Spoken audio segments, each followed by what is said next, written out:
This is the Wheel of Time Spoilers podcast.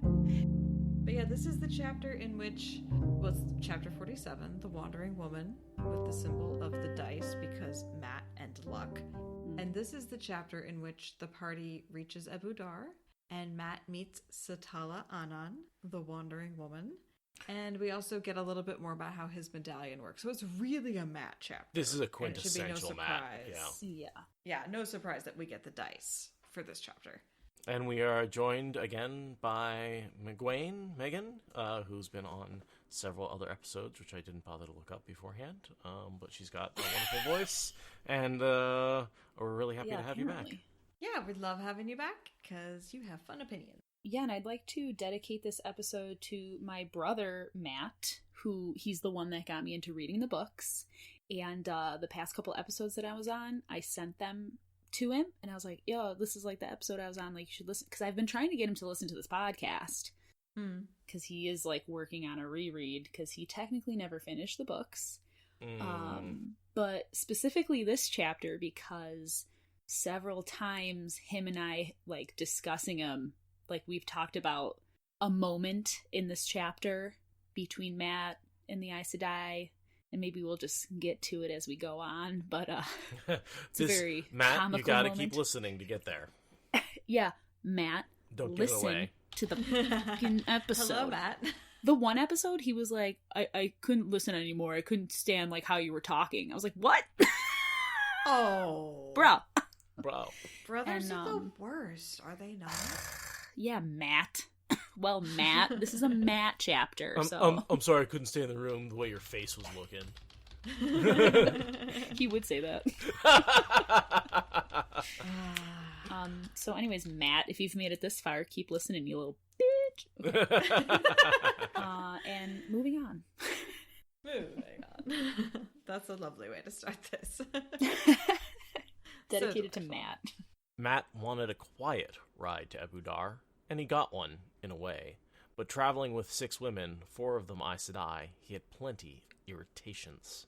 They reached the distant forest that first day, with the sun still fairly well up in the sky, and rode several hours beneath a high canopy of mostly bare branches, with dead leaves and dry branches crunching under the horses' hooves, until making camp near a dwindling stream just before sunset. Lantern-jawed Harnan, the file leader with the hawk tattooed on his cheek, saw to getting the troopers from the band settled, the horses curried and hobbled, sentries set and fires lit. Naram and Lopin bustled about, moaning over not having brought tents, and how was a man to know that they would be spending nights on the ground when his master said nothing, and if his master caught his death of something, it was not his fault. Skinny and stout, they managed to sound like echoes. Vannon took care of himself, of course, and he did keep an eye on Oliver and even curried the parts of wind that the boy could not reach, even using his saddle for a stool. Everybody took care of Oliver. Oliver. Everyone took care of Oliver, that ugly little kid. Yeah. Aw, he's so ugly. He's so ugly. And, I mean, Vannon takes him under his wing, and it's just like, I mean, if you really roll with that, Vannon is Demon Dread red herring, that theory, if you really roll with that, and you're really thinking that as you go through this, like, he's taking Oliver under his wing. Oh no, Oliver, no! Yeah, it kind of doesn't make sense, though, at the same time. I listened to that episode earlier today at work, so I was thinking about that now, and I was like, wait, but, like, why does Vannon care so much about this little kid? Like, it's obviously the whole grooming thing, but, like, at the same time, I feel like if he was really Demon Dread, like, I feel like he just wouldn't give a crap.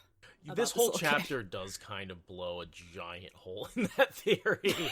The whole, like, falling in love with Elayne and liking and being a father figure to Oliver. And, I mean, you can argue away some of that stuff, but it's not... He changes a lot in this chapter. We get a different side of Vannon in this chapter than we've seen before, and it humanizes him a lot.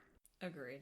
Although what you just said about Vannon and... like how he starts like knuckling his forehead at Elayne, that could also kind of be like like Elayne is like the Queen of Andor and he's trying to, I don't know, like get on her good side so that maybe he can mess something up. I don't know.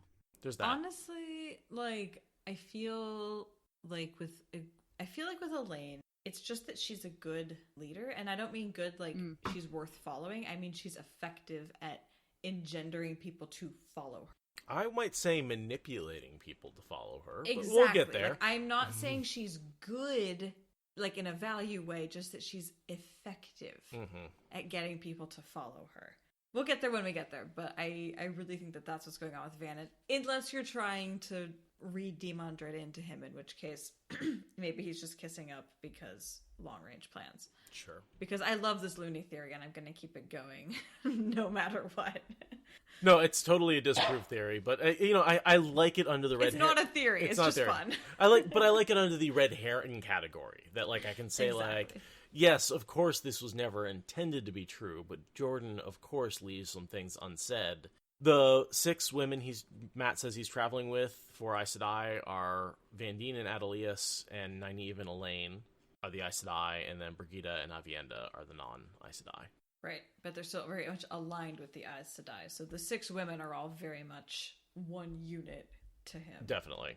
Well, in a lot of ways, especially Brigitta and Avienda are both units to Elayne for him. Like, they are not separable things for him. Although Brigitta later does become a little bit, but... Yeah. Well, neither of them are trying to be separate from Elayne. Both of them very much are attached to Elayne, so, And then there's Lantern-Jawed Harnan, who's the guy who steals the horn with Vannon. Oh, yeah. He doesn't die in Hinder's Tap, right? No, he does not. He almost does. He's not the one that gets hurt. He is the one that gets hurt, I think. No, it's Delarn. Thank you, Super Skylake. It's Delarn. He does ride into the village with Matt, but he is one of the ones who escapes. He's not the one who gets knocked off his horse. Okay. But he is in Hinder's Tap. He just... and survives, obviously. Yeah, and then, survives all the way to the point of being part of accidentally stealing the Horn of Valir. Right. Let me who steals me think not of glory, but only of Tebak. What is this art you just posted, Seth? That was on Twitter earlier. This is Rosamund Pike, but like brownified. I think it's just like the shading. It looks like her jawline, but like her eyes are brown. Oh yeah, like Moraine. I think it's like Moraine. Yeah. It's Corey Landell doing Rosamund Pike as Moraine. Okay, so she's got contacts and a wig, and oh, I love it. I see so much more Moraine in her than when she's blonde. Like I have such a hard time with blonde Rosamund Pike and Moraine. This works. That's why the artist renditions are so helpful. Oh, that's so beautiful. Yeah, they really are. I really appreciate the artist being like, I have trusted you for years. Thank you for translating. Where is this comment about Avanda and the horse? It's on the second page of the chapter. It says... The murmured conversation Matt heard, as much as he could make out, had to do with Vandene and Adelius's concern that Avienda meant to lead her horse all the way to Abu Dar instead of riding. I mean, she would. She totally would. Yeah. She ends up riding a horse, I think, when they leave Abu Dar with the sea folk and the kin, but I don't think she does much before. It does say, like, when they're entering, like, later in this chapter, when they're entering Abu Dar, like, she gets on the horse because they tell her to, but then, like, as soon as they're in, she, like, hops off again. Yeah, exactly. She doesn't voluntarily get off. If it's part of a show, she's willing to do it, but if it's, like, for transportation, no, fuck that. That's dishonorable. My feet are good. I'm good. But yeah, Matt understands that there's tension in this group, but he doesn't understand why. And it's because he doesn't understand Aes Sedai hierarchy. And they'll never explain it, so that's why he remains in the dark forever. Right, but also I wrote down, like, the tension is probably because Nynaeve and Elayne are, quote, Aes Sedai now, whereas, like, Vandene and Adelius are like, you're not, though, sweetie. You're, like, pretty much still accepted. Right? They, like, follow because they have to, but they follow exactly to the degree they have to, and no more. They don't really follow. So I just feel like that's the tension. It's because, like, Nynaeve and Elayne are, you know, quote, Aes Sedai, and they're like, yeah, okay. But, like, there's still, nice, like, honey. That weird power struggle, because they're like, well, like, we don't call you child. And, like, that's what Matt's seeing, right? Is because they don't really give a shit. They're just doing their thing and being like, that's cute, child, except I'm not calling you child. And then, you know, Elayne and Nynaeve are really bantam rooster about it and having all the yappy dog energy. Matt's picking up on that. Old money versus new money. Yeah, totally. Totally. That's a good comparison, yeah. That these two, I mean, they've had power, they've been powerful, they don't need to exert their power, they know they've got it when they need it. These two are like, I'm powerful, I'm powerful, I'm powerful, I'm powerful. Mm-hmm. Look at me, I'm relevant, I'm relevant, I'm relevant. It's like, if you say that many times, you aren't, by definition. Should I stop doing that then? No, you should never stop. Never. There's a really weird balance between like asserting yourself and just being a little yappy dog. It's strange. Like my little dog. She's a little yappy dog. So like they talk about food, and I'm not gonna lie, none of that food sounds pleasing to me. Maybe except for like the lamb stew. I'm gonna list the fancy food. Pickled quail eggs. Nope. You don't like pickled Although eggs? that's like a Korean thing. I would eat that. I don't know if they were it. pickled. Yeah, in Korea they would often serve quail eggs like for the school lunch. I mean, obviously other places too, but they just like these little eggs. And I remember my teachers being like, "Oh yeah, those are quail eggs." And I was like, "Oh, don't like the way they like." I don't know, not a fan. But anyways, move on. The best smoked tongue, honey smoked tongue, as a matter of fact. I'll show you the best tongue. Potted larks, which I don't know. I would assume, by the way, I assume the tongue is cow tongue. Possibly what? sheep tongue? I don't. Either one fits. Wait, so are larks just like the bird? Like the songbird. Potted larks. Is that the 13 blackbirds sitting? What's the blackbird pie? 4 and 20 blackbirds bake. Yeah. 4 and 20. 420. What? 4 and 20. What? Okay, so I googled potted larks, and first of all, potted meat is a preserved meat where the meat is cooked, placed hot in a pot, tightly packed to exclude air, and then covered with hot fat. That's my nickname. And this says potted larks. I'm a potted Seth. Yeah, I wouldn't just be potted, Megan. It would be like potted, a bad word. So I have a recipe for potted larks. Okay. This is an Old English recipe. Old English recipe. Pluck and clean a dozen larks. Cut off the heads, necks, and legs. Open and flatten them, and season each one with a little pepper, salt, and grated nutmeg. Arrange them closely in a potting pan. Place 1/4 pound of butter upon them, and bake them in a moderate oven for 25 minutes. Take them out, pour off the butter, and put them in a wool dry place until wanted. I think the wool was actually a typo. I think it's cool. The C and the V are right next to each other on the keyboard, man. Alright, so the potted larks, I guess, sounds fine. I don't know. That sounds amazing. That sounds honestly, I mean, delicious. the English accent just took it over the top, but like, Right. honestly, I want it. You said you had me at stick of butter, honestly. Right. I mean, How about Stick of goose butter. liver pudding? I imagine that's a lot like a moose. yeah, having had liver pate, having had that and really enjoyed it in various contexts, that sounds good. Yep. And then, of course, kippered eel, which Oliver's favorite meal is kippered eel. I like kippered eel. And then kippered eel, which, I mean, a lot of people eat eel with sushi. What does kippered mean? What is kippered? It's a kind of like herbal pickling kind of thing. I've had like kippered herring out of a can. To cure by splitting it open and salting it, drying it in open air. It's basically smoked and salted. Okay. Yeah. So you can pack that in oil and then sell it at the grocery store and it shelves. Yeah, I'm with Bambi. I would literally eat all of this on crack. That's the thing. This is all, except maybe the smoked tongue. I will admit the honey smoked tongue. Yeah, I'm scared. That and the eggs would be more of like a taste to see if I like it. So I have made But- pickled eggs, and they were you hard boil the eggs and then you pickle them, and it's a surprisingly good treat. Not so good. I can see where chicken eggs are a little much, but the quail eggs would be kind of perfect. I'm actually like intrigued reading this. I would eat this all the time. No, like really, yeah, lamb stew for sure, but Oh my god. So my warder and I, we bought a whole lamb from a local farmer. So that's all the meat we're eating this year, basically, is this one lamb. It's so good. Lamb is so good. Oh my god, it's so local and delicious. Ah. Oh, and this is a great time to shout out MalkierTalks, according to Super Skylake. Yes! We were on his holiday stream, which was a ton of fun. That episode just And a total dropped. success. that raised over its target value. That was awesome. Quite a bit. Yeah. No, he's very good at organizing. Big friend of DT, and he cooks all of these recipes, and it's a delight to watch. And he's got, speaking of wonderful English accents, he also has... He's actually English. He's actually has a real one, not a terrible fake one.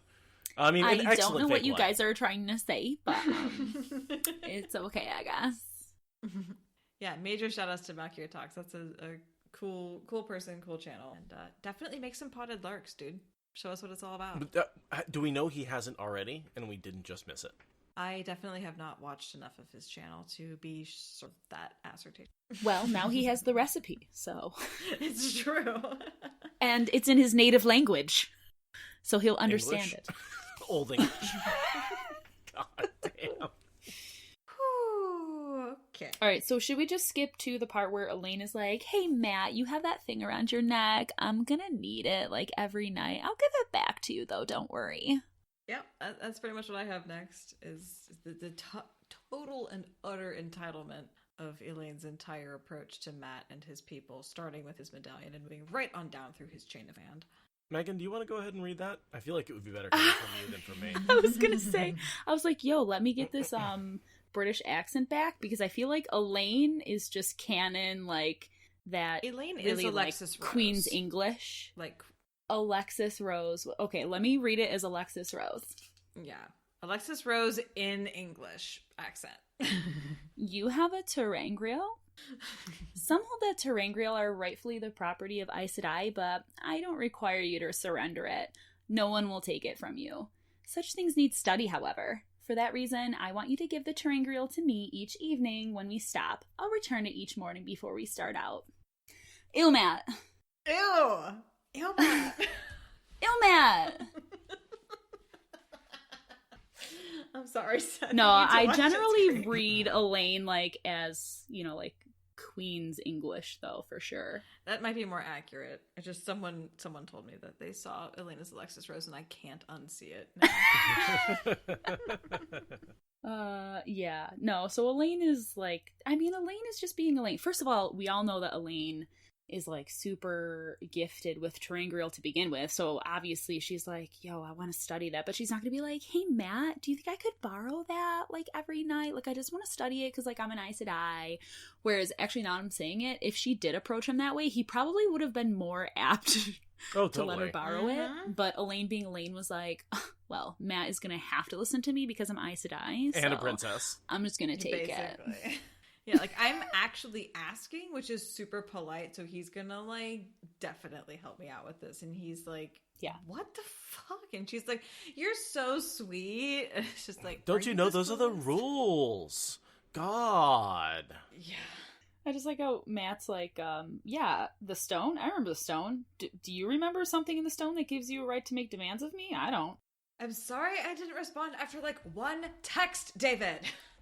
Well, and this is the beginning of Matt both losing Vannon and sort of the origin of dumb Matt when he writes that stupid letter to her with, like, terrible misspellings in all crayon. This is him being like, what makes you think I have one of these, what'd you call it, a Terra something? And he actually does, like, he knows what a terangrial is. Like, he's got one, he's thought about it, he stepped through one, he fucking hates them, but, you know, he knows what they are, and he's acting deliberately stupid here.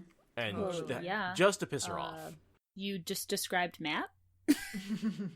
But I think there's I want to specifically reference the letter, which is something people feel is, like, very not Matt-ish, and I want to say, like, it's Matt again, just to an nth degree. It's this Matt, this, like, oh, I'm gonna pretend I don't know what the fuck I'm talking about because you are treating me like a child.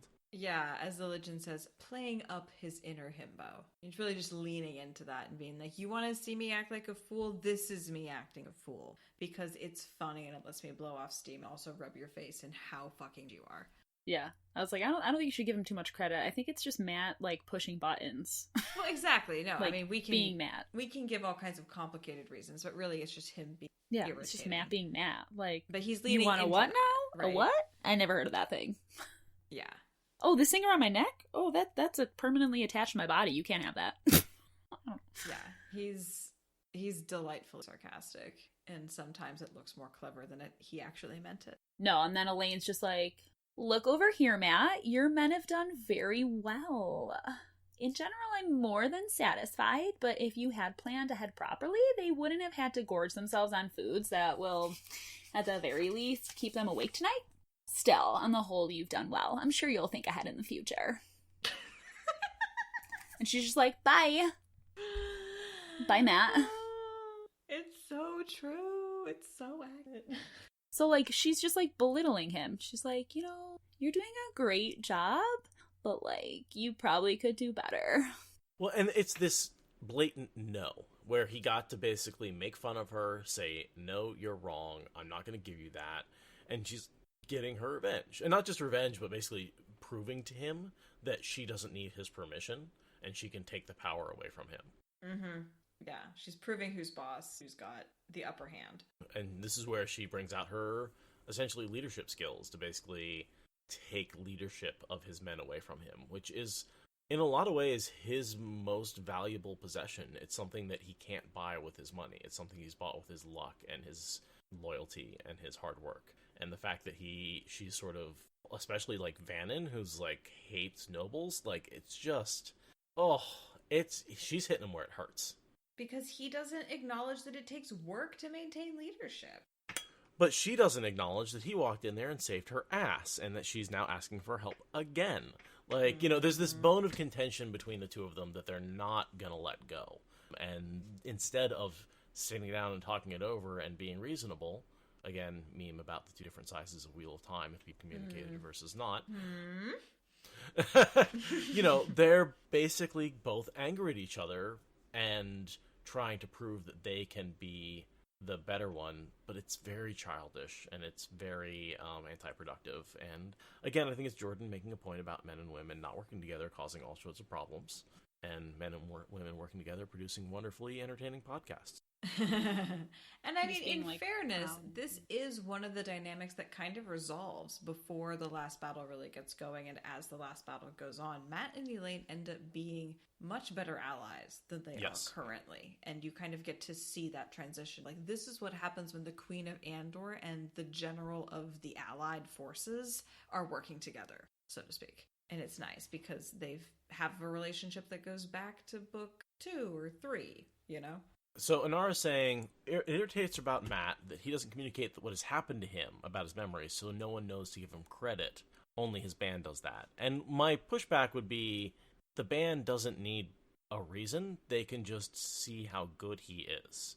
Lan sees how good he is. All the men immediately notice how good he is and give him credit for that. They don't really care where it comes from.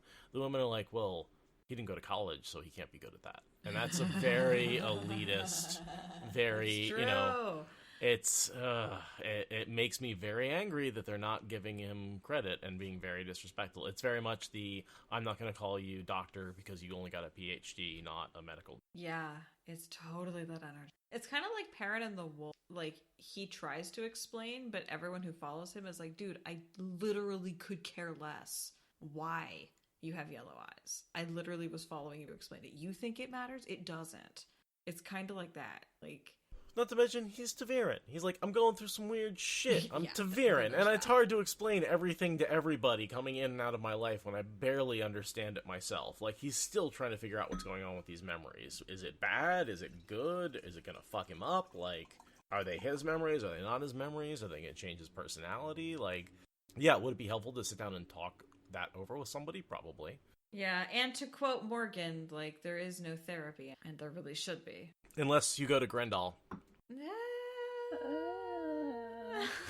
That's what she was before the Age of Legends. That's not therapy, that's the rapey. Well, now. But back then, she still remembers all that shit. Before she turned over to the dark side, yes. Yes. I True. see. True. Pre-Evil So then, Grendel. was she Grendel then? Like, No, she had a were different their names name. the same? Yeah, I was gonna say. Yeah, she had an about face on her personality, so yeah. She went from not aesthetic, what's the word for someone who... Ascetic?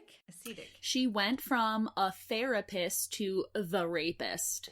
Also extremely accurate. Oh, God, I missed those two. Sean Connery and Trebek. What? Oh. Oh yeah, that was like an SNL skit, right? Yeah. When SNL was good. Even then, people were saying SNL used to be good and it's not anymore. It's one of those things where most of SNL is crap and we only look back at the good skits. Well, that's true. Touche. So it's survivor bias. Survivor bias. Yeah. No, that's fair.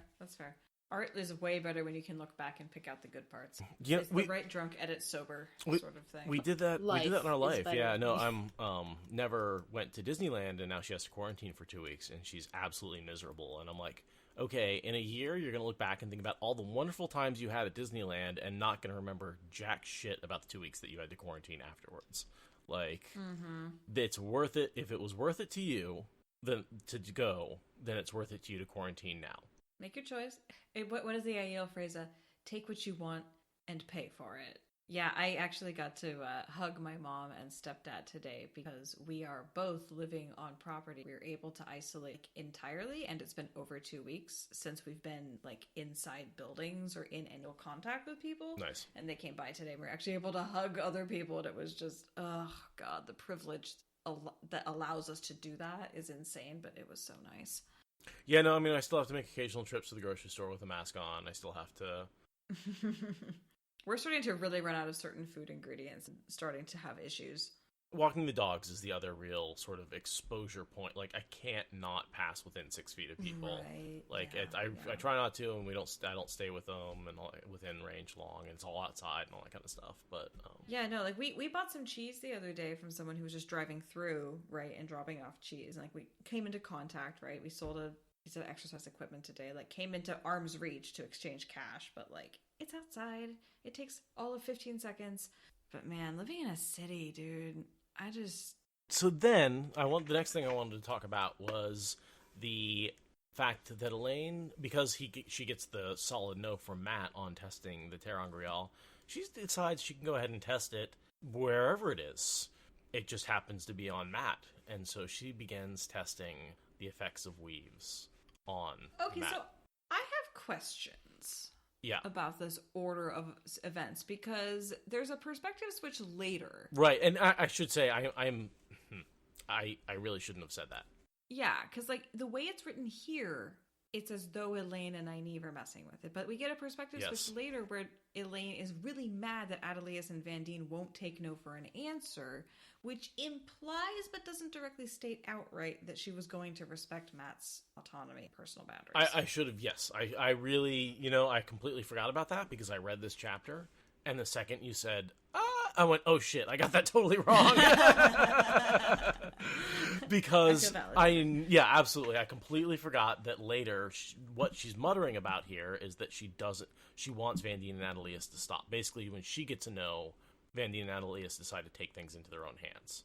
There's a weird passage later on in this chapter where Nynaeve goes by glaring at him, and the medallion is cold until she stops glaring at him, where I'm not sure that she's not channeling it to him, but overall I know that what I said before is accurate. Yeah, that's many days into it, and that's maybe, Nynaeve just being pissed about something. I don't know. That's, again, it's all Matt's perspective, and so this is one of those... This is actually one of those beautiful chapters where we actually get almost more information about the girls and... The Supergirls. Right, everyone under 30 who's central to the plot is a super fill-in-the-blank.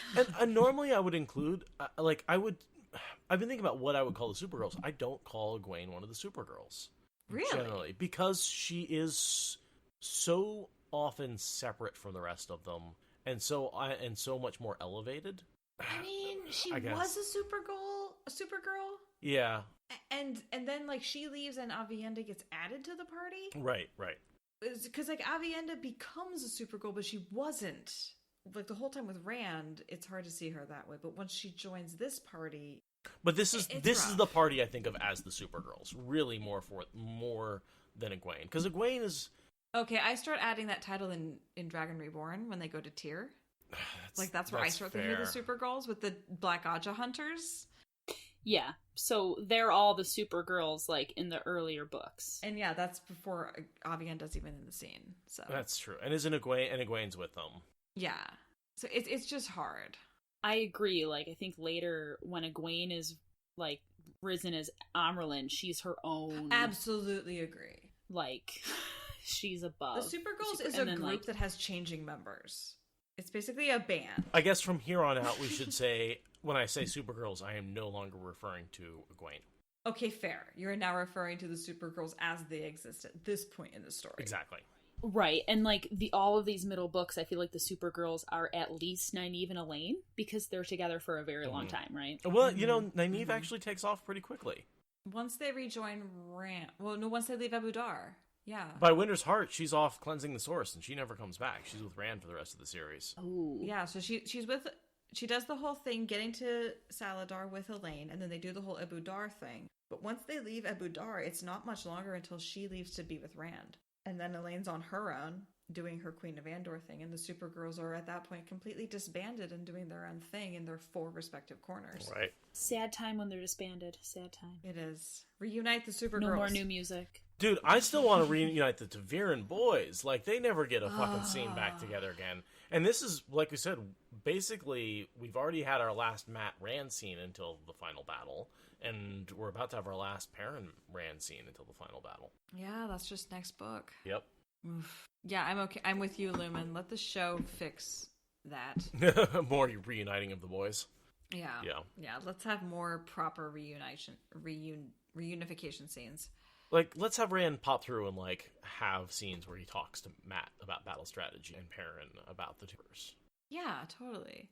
And I agree with Obi Thunder. Lumen is always right. You can, because I love you. The whole point of the eating the weird food that we went over in excessive detail is that Matt thought that they were going to gateway right into the center of Abu Dar, and they were not. They were put 5 days outside, and so they were hiking over these massive mountains with, a 5-day hike with no supplies is not the funnest thing in the world. I don't know about you, but...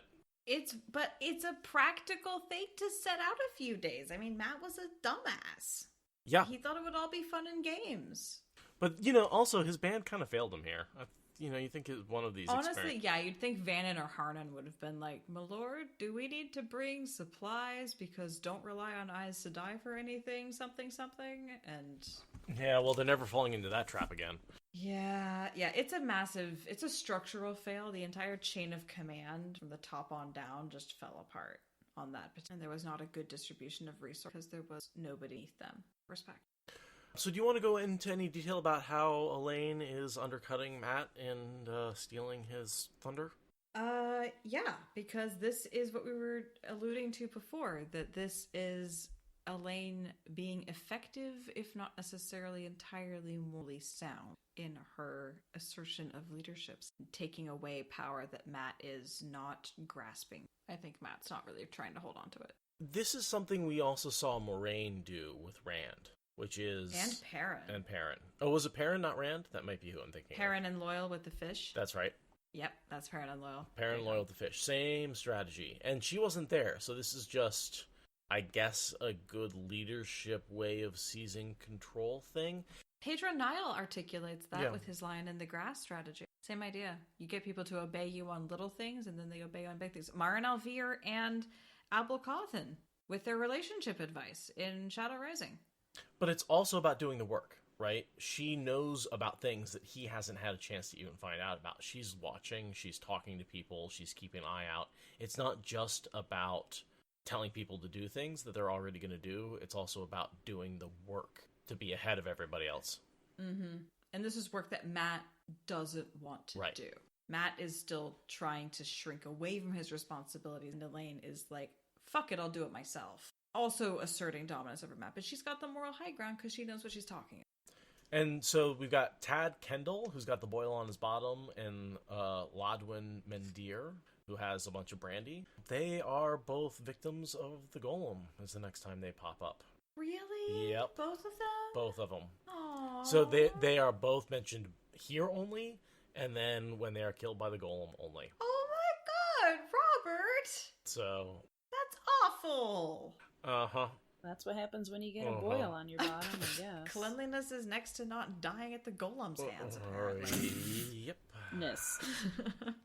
I also want to point out that I think that they were both found out with delving. Wait, what? I think they were both found out in this scene with delving. I think Elayne. Oh, she doesn't know how she discovered them. That's brilliant. I didn't even think about that. She just cast a quick little delving on all of them and found the ones that had whatever was wrong. So she could see one was drunk. Oh, yeah. And one had a boil. How she discovered Yeah. Tad Candle was trying to hide a boil on his bottom. Oh, so she wasn't Matt even didn't doing know. the work. That totally undercuts my fucking argument. God damn it. She was using the tools she had available. That is doing the work. That, Work like, smart, sucks not the hard. little bit of respect I had for Elayne out of this fucking scene. Oh no! I wasn't trying to do that. I mean, I think she is legitimately, manipulatively, Slytherinally, #TransLivesMatter, messing with the chain of command because she's petty and she wants to pull a one-up on Matt. I mean, Elayne and Egwene and Nynaeve all collaborated on being, gossipy little bitches about him before sending him off and putting him in his place and all that. I totally think she's overusing her hand here. I also think that Matt gave her an opening and she just leaned into it 200. Maybe she cares a lot, kind of like Rosamund Pike's latest role in I Care a Lot with Peter Dinklage. Yo, I can't wait to see that. According to the trailer. That's so I'm good. just riffing off of the trailer. I haven't seen the movie. But Is that a reference at all to Melania's shirt? I don't care. Do you? I don't know, but I'm going to headcanon it is right now because if that jacket was not a screaming cry for help, I don't know what the fuck was. I don't care. Do you? So, we get a clue about the changing relationship between Elaine and Avienda, even though we haven't seen it in real time. She does call her near sister now. Mm-hmm.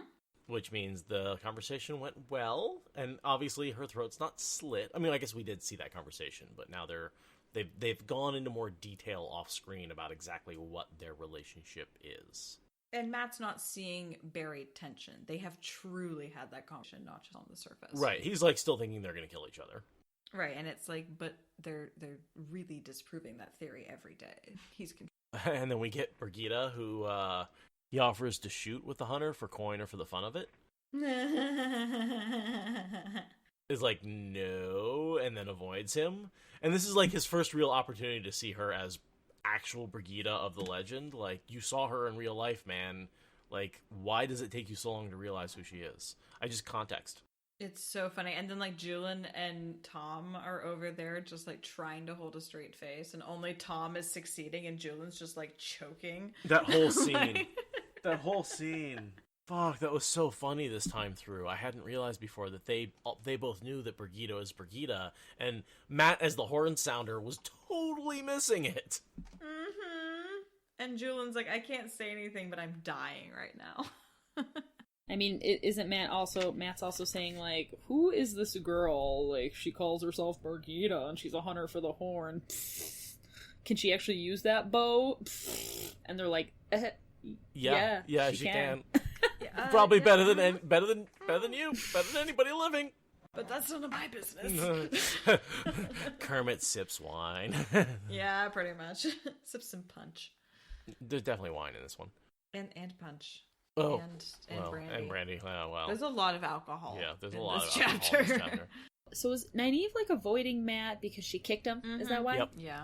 And she thinks he's looking for revenge. She thinks he's going to be as petty as she is, and he's actually being the bigger person for once in their respective lives. She's, like, terrified of him. It's really weird when she yells about, like, you leave me alone, because it reminds me of, like, being conditioned as a small child to, like, yell really loud if a stranger ever grabs you. Yeah. It's like she's doing that, except that, like, she's older than him and has paddled his bottom, and Matt doesn't have those intentions, so why is she misreading this so badly? I see it as someone sort of being called out and, like, yelling about something unrelated to try and draw attention away from it. Very caring. That checks out way better. Just like, why is she so scared of him? Yeah, I think Seth's saying that she's not scared of him. She's scared of her own the behavior confrontation? being called out, which, like, fits her character more, but just the way it's written, it feels like she's genuinely in danger, but it doesn't track with her character and the relationship, so, like, it feels awkward. Like, Robert, what are you saying? I think you missed the step here. There seemed to be something missing in this, but there is this statement where after she kicks him, Elayne is like, maybe you should avoid him for a while. He seemed really pissed off. Which, like... I mean, and you talked about how much that kick was abuse and wrong, and, like, how kind of he has a legitimate reason to be pissed off. Even you were very much calling that out, that, like, that was a hard kick. that was not right, and, you know, he kind of has a right for a little bit of payback. But, like, at the same time, later on in the chapter, he thinks, if I was a different kind of person, I would be kicking these women for frustrating me so much. But he's not that kind of person, and Nynaeve should know that. Should.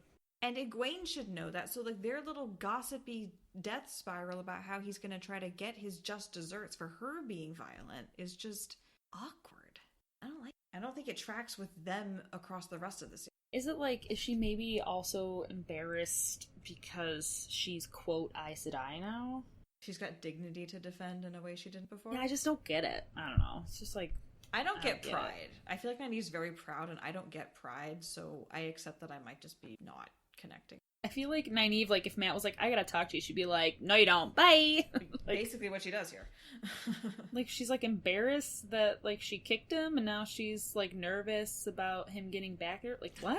I will admit, this is one of those situations where I really do think Jordan missed something on the relationship between men and women. Like, maybe he was just trying to, like, write in some more awkwardness. Or, like, maybe because it's from Matt's point of view, maybe this isn't actually how Nynaeve is acting. This, like, have you guys ever seen or heard of the show The Affair? No. This show, there's multiple points of view, and even though it's, like, a TV show, like, the words are, like, the dialogue is different, and... you know, like, some of the situations are slightly different between the different points of view. Like, maybe that's... One of my favorite X-Files episodes is when Skulder and Mulder and Molly... What? Scully and Mulder? Like Scully and Mulder? Please help me out here. I never even watched that show. Mulder and Scully, thank you very much, are telling a story about a case where they both kind of have a little bit of, like, amnesia, and then you get the story from both of their perspectives, and there's, like... Luke Wilson shows up, and, like, Mulder describes him as, you know, this buck-toothed hick, and she describes him as this very attractive, suave-looking dude. And it's just, like, you know, there's a bunch of stuff like that, where the whole episode's told from 2 points of view, and is for a lot of humor. And that is very much what Jordan loves to do in these chapters, is tell the story from 2 very different POVs for humor's sake. And that's why I think sometimes maybe you get this... a woman with hips that looked as though a man's fingers might break trying a pinch. You know, this sort of like a slightly over-sexualized looking at hips, looking at breasts when you're ever in Matt's POV. What he's trying to do there is draw a contrast between what he's looking at, and then you get the dresses and the fabric from the women, and saying, like, that's what they're looking at the other women, is not necessarily their bodies, but what they're wearing. And so then, yeah, he's literally, Bambi's saying we're describing a literal male gaze, and that's literally what he's doing. He's saying, this is a male gaze, this is a female gaze, they are vastly different things, they notice different things, they see different things. He sets up a storytelling mechanic by which you understand that he's giving you filters, and then he runs you through those filters. It's really helpful, honestly. And when I say unreliable narrator, it's not so much that these characters lie to themselves, which I think is sort of the first instinct when you hear unreliable narrator, but it's that they are seeing things from their perspective and only noticing the things that are important to them and missing things that don't matter to them. And so you can have the same situation from 2 different characters and get 2 different stories. Well, and, like, people lie to themselves in different ways, right? Yes, the unreliable narrator is very character specific. You have to learn the character before you know how to calibrate how unreliable they are, what kind of unreliable they are. And Jordan never really gives you the objective truth. He gives you lots of different perspectives, and then you have to average those biases together to figure out what the truth is, which is why we can all fucking sit here and argue all day about what reality is in some of these cases, because literally we're seeing one event from 2 different perspectives. Or 7. Or 7, or 8. You know, this is where, like, is Samael really wrong? Right? Yeah, or, like, is Ishamael's nihilism really evil? On and on. On a long enough time scale, everyone's survival rate drops. Every character has flaws, none of them are perfect, and altogether they make a harmonious, discordant, perfect mess of reality. Like a weave of some sort of thread coming together out of some just wheel like of time. This is an amazing metaphor. I wonder if you could patent that. You could make a religion out of this. Something like that. Yeah. Complete with weird lumpy bits? Yes, religion. Yes. Matt would not... Okay, so we get this line. Matt would not have been surprised to learn that Vandy and Annalise were mothers, maybe even grandmothers, when Nynaeve and Elayne were born. Dude. Fact. They are about 300 years old. Mm-hmm. Nynaeve and Elayne were born a generation ago. They have lived 10 to 15 generations. They were retired before their parents... Adelaide and Vandine were retired before Nynaeve and his parents were born. Right. They've been in retirement long enough to be their grandparents. Yeah, it's like when these little, like, you know, bantam roosters come through squawking about how important they are. It's like, oh, that's cute. Oh, you meant me? You want me to move? Oh, okay. That's nice. Like, it's just hilarious. Bantam Tiny little roosters. It's referenced in the book. Perrin makes comments. Rand makes comments. He compares Wyramun to a bantam rooster. But they're really small. Bantam is small. Itty bitty. And so, of course, like dogs, they get more attitude the smaller they are.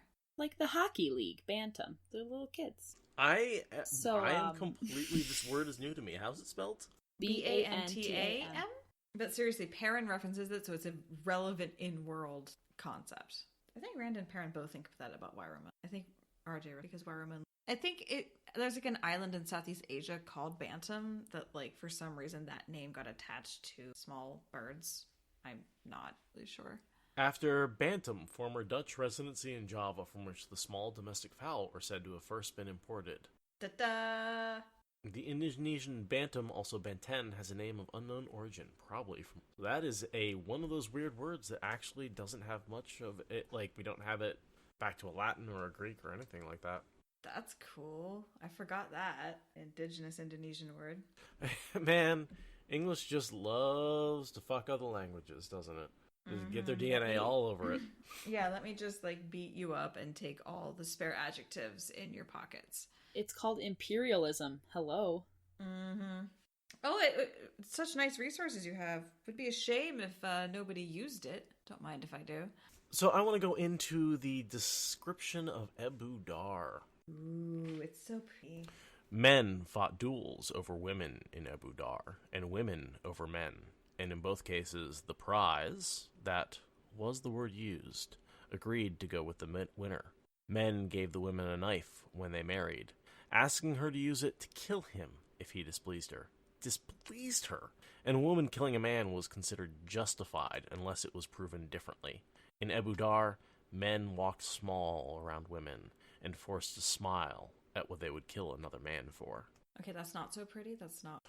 I think that is such an important description of Ebu Dar, and I think it's something we forget. We walk into Ebu Dar and forget that a woman, if she wants to, can knife a man in the street and walk away from the body, and no questions will be asked. That's a really, really good and... You know, and it really harkens back to the days when, you know, a man could beat a woman for being disobedient. When spousal rape was not a thing. Right. And I just want you to keep that in mind as we walk into the culture of Ebu Dar. Yeah, and everything that the Supergirls internalize, everything that Matt has an issue coming to terms with, the way that the Shan Chan do and don't intersect with this particular culture and make it their power on this side of the ocean. That's a really, really important frame of reference because, I mean, think about the police state here in America, right? There are 2 Americas, or 7, 15, however you want to slice it. There's 2 Ebu Dars, as described in this paragraph. There's very much a palace and a riad. Yeah, and there's being a woman and having that female superiority. There's being a man and being subject to whims of the women at every stage of the justice. Do you think Robert Jordan was just like, I'm gonna make this city, like, culture, like, super different and, like, interesting, and he was like, yo, let's make women, you know, like, kind of like a matriarchy, but also, instead of men being the weird violent ones, women will be. Unfortunately, to be, again, male-centric, I think it's all about Matt. It's all about putting Matt in a society that is the absolute inverse of what he's used to. Oh, yeah, and it is from his point of view, too, again. That's true. And almost all of the Ebu Dar stuff is. You know, there's the Bowl of the Wind stuff, but that's more Riyadh. That's a whole...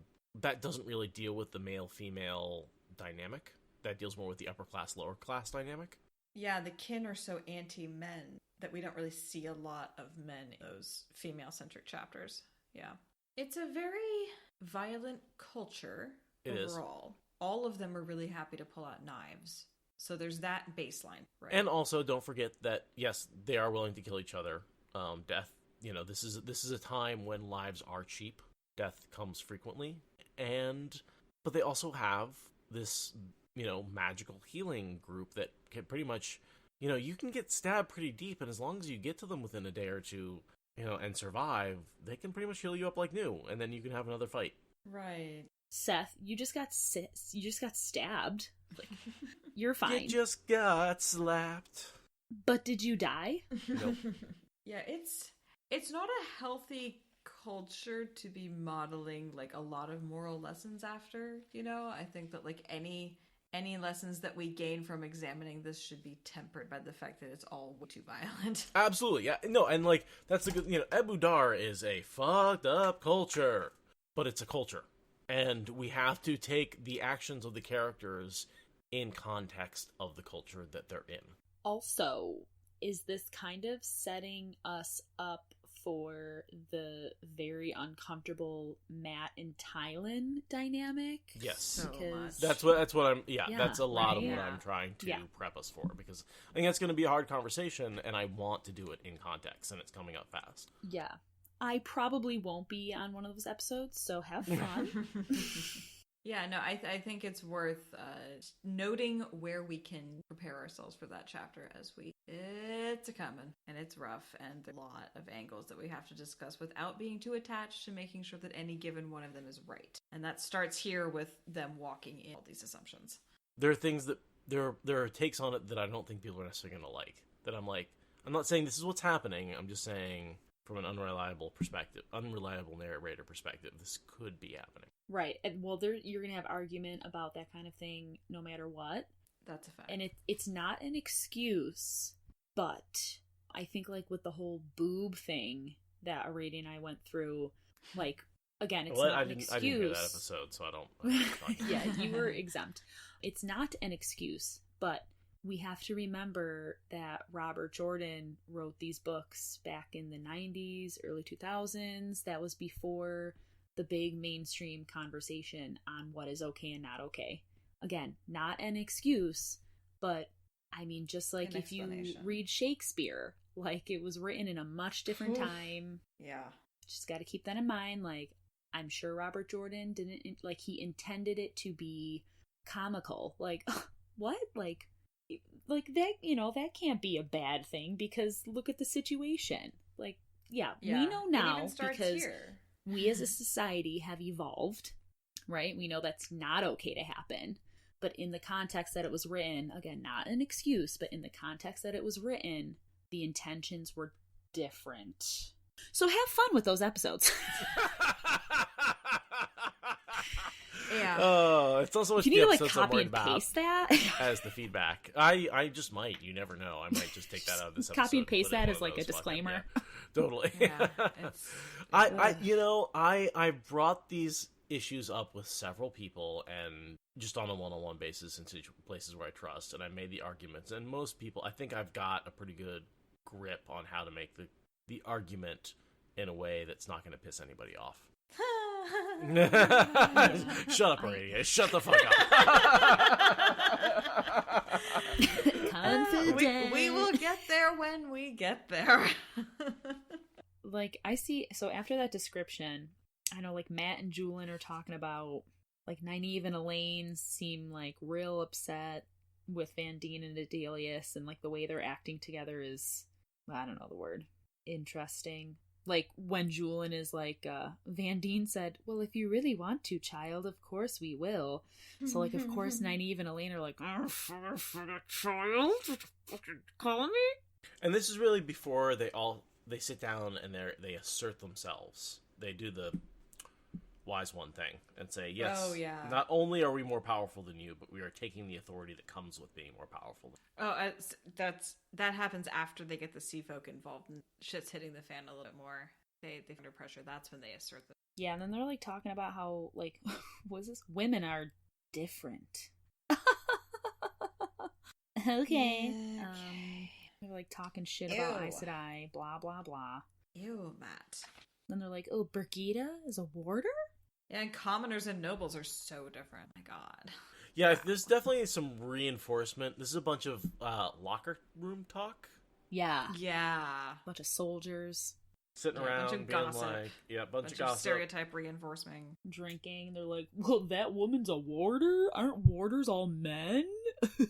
Yeah, I know that the world's ending, but women as warders? Wow. Next thing you know, cats and dogs will be sleeping together.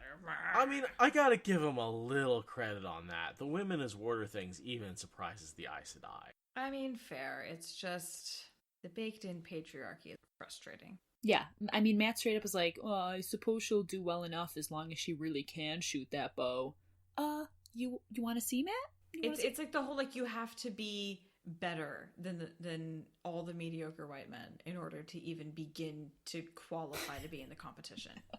And then Tom's just like, I think she can shoot it. He does come from a town where bow shooting is longbow shooting, where it does take mostly male strength to be able to. That's true. Yeah, I mean, this is all, like, where Matt comes from is much different than where he is now. Well, guess what? Yeah, Keith. Arena with Nicola, yeah. Nicola definitely bonds her. Probably mostly because of Brigitta showing that it's possible, but it's such a ridiculous, unnecessary glass ceiling for everyone to be assuming exists. I think she also does it without permission and then goes into Teleron and dies, killing Ariana. Yeah, we don't see it fully on screen, but that makes so much sense. But we know Nicola is killed in Teleron Riyadh. She never wakes up. If she dies, Ariana is bonded. The assumption would be that kills her. So yes, Ariana does get warderized, and that is what would assume kills her. Wait. But the warder bond, you don't die if the other dies. Isn't it just you like can severed? die from the shock. Oh, okay. Well, yeah. I was gonna say, like, you don't or just you can go into die. murder rage. You're, like, real sad. Yeah, But you there's go also into a the blood murder rage. thing. And, you know, it's the last battle, so one would assume she found a way to find death. Yeah, either she just died straight up from shock, which I think is unlikely because she's young and healthy, or she just woke up in the middle of the night and murdered everyone she was put down. Totally off screen, and Keith points out that, you know, women warders might have a slightly different effect, but I think that the two of them were, like, lovers, so even if the warder bond affects you differently, there's still the whole you lost your partner thing, so I think murder-warder rage would make most sense for Arena's fate. Are greens more likely to go into a murderous... Green warders more likely to go into a murderous rage than other warders? I would think so, because there's a deeper emotional bond to fuel genuine emotion, the magic-induced emotion. Yeah, probably more likely to die in battle, too. Yeah, in a lot of ways, I think of the green as the most calloused of the Aes Sedai, because they have the lightest attachments to their warders, and they're willing to... And they go through the most, and they're able to, like, have them die and bond more. Like, can you imagine if over 300 years you had 3 men with you at all times who only lived 80-ish years? It'd be kind of like having a series of really loyal dogs, but they're people. Is the green Aja just the cat lady Aja? And the cats are just warders? Yes! The horny cat lady, Aja. Yes. Whoa. Did you say horny or hordy? Like hoarding cats? Horny, as Or, like, in okay. thirsty. I'm No saying one's as trying in, to fuck a like, cat here. the shore hoarders. Yeah. They hoard warders. The hoarder. The warder. the green... The warder hoarder? Oh my god, that's Morel. The green Aja is the warder hoarders. Yes. Ew, David. Oh god, I am Ew, definitely calling David.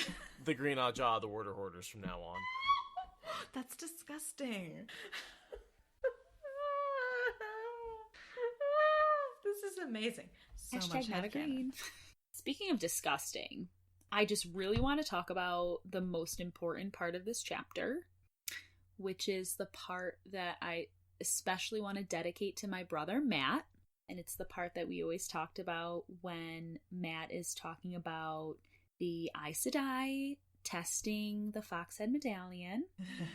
And, he talks about, like, Nynaeve scowling at him, and the Foxhead Medallion went cold, and he keeps feeling it go cold while the ladies are looking at him, and he swears that he has frostbite or something on his chest, but it's not.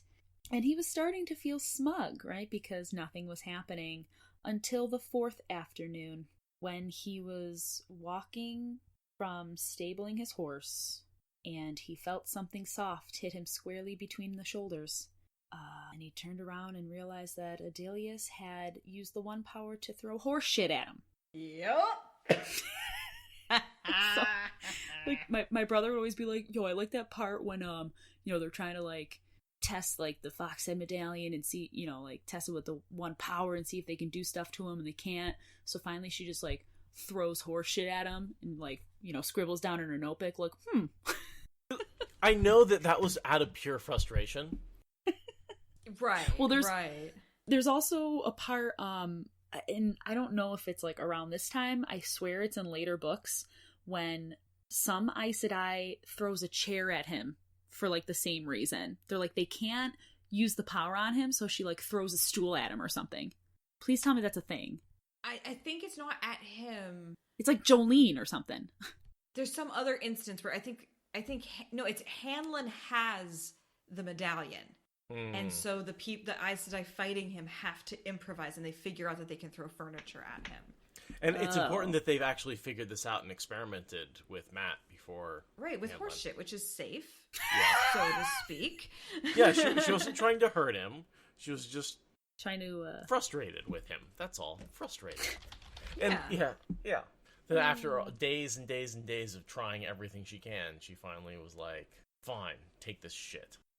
Only Adelius busily scribbling away in her little book and nodding to herself, like, okay, I can throw shit at him. Such a brown. Definitely the brown, yep. Who's very much...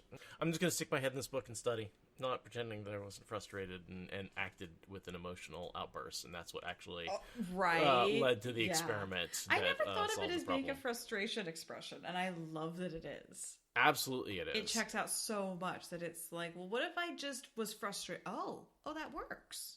Oh, sweet. Awesome. Okay, let me just not acknowledge that was an emotional response. Because they've tried every other kind of weave. They've tried, I'm sure they've tried air, water, spirit, fire, all those things, touching them lightly, touching them softly, trying from different angles, trying to touch the medallion, trying to see what distance it is. Like, they've been noting all of these different variables down as they go through. And the thing is, I think this is a retcon. Yeah? Really? Because I think initially, Jordan made Matt's medallion not protect him from the male half of the source. And that's why he died in Fires of Heaven. Oh, so we had to come up with a way to... But then he realized, oh shit, I actually do want the medallion to protect him from the male half of the source. Now I have to come up with some other way that he died. Oh, I'll use the excuse of indirect power. The lightning wasn't the power, it was a result of conditions that created a lightning bolt, and the lightning bolt itself wasn't the one power. And that's what killed him. I'll allow it. That works. And so I think this is Jordan changing his mind on how the medallion works. And having a little bit of an explanation and retcon here. And being like, oh, this is actually why Matt died. The poop explanation is why Matt died. As opposed to the male-female. Right. I'll allow it. Yeah, okay. That checks out. The poop theorem, yes. Poop theorem. Yeah, we were talking about math. That's how we started this thing off. It's my advice. Well, poop is kind of how you finish things. So I think starting off with math and ending with poop is the right way to go. Yeah, it's the same thing. So now they're in Abu Dar. And Matt feels the dice rolling in his head. Yeah. So I had a question. This Julian muttering, you would think somebody who was only accepted just a few days ago would be pleased. That's not him saying that, right? That's him quoting Van Deen. No, he's saying, yeah.